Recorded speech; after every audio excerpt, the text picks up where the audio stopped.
এপিএছচিৰ ওপৰত হাইকোৰ্টৰ ভাৰ্ডিক্টটো এতিয়ালৈকে আমি দেখা নাই, খালি বাতৰি কাকতত ওলাইছে।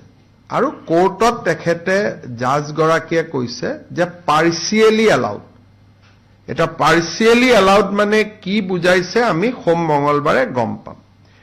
যদি হাইকোৰ্টৰ অৰ্ডাৰটো বাতৰি কাকতত দিয়াৰ ধৰণে হয় যে এইকেইজন অফিচাৰক যাৰ বহি ফৰেনচিক সব ক্লিয়াৰলি তেওঁলোক একেবাৰে দোষী বুলি এটা শব্দত ক'ব পাৰি, তেনেকুৱা অফিচাৰক যদি পুনৰ চাকৰিত ল'ব কৈছে, তেতিয়ালে এই ৰায়টো অত্যন্ত বেদনাদায়ক।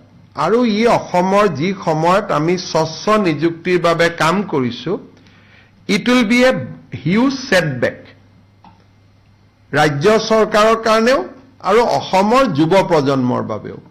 আৰু যদি সঁচাই তেনেকুৱা জাজমেণ্ট আছে, চাকৰি দিয়াটো কথাই নুঠে, আমি সুপ্ৰিম কোৰ্টত শেষ পৰ্যায়লৈকে আমি যুঁজিম। কিন্তু লাষ্টত সুপ্ৰিম কোৰ্টেও যদি কয় আপোনালোকে ল'ব লাগিব, তেতিয়াহ'লেতো আমাৰ হাতত ক্ষমতা সীমিত থাকিব।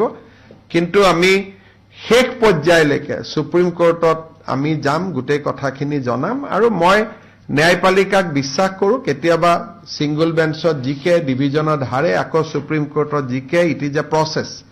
আৰু হাইকোৰ্টৰ ন্যায়াধীশজনে নিজেও কৈছে যে আপোনালোকক আমি 30 দিন সময় দিছো, আপোনালোকে যাতে সুপ্ৰিম কোৰ্টত গ'লে যাব পাৰে। সেইকাৰণে মই ভাবো যে এই ইস্যুটো এনেকুৱা নহয় যে চাকৰি দিব কাৰণে কালি দি দিম। সুপ্ৰিম কোৰ্টে ক'লেহে আমি দিব পাৰিম।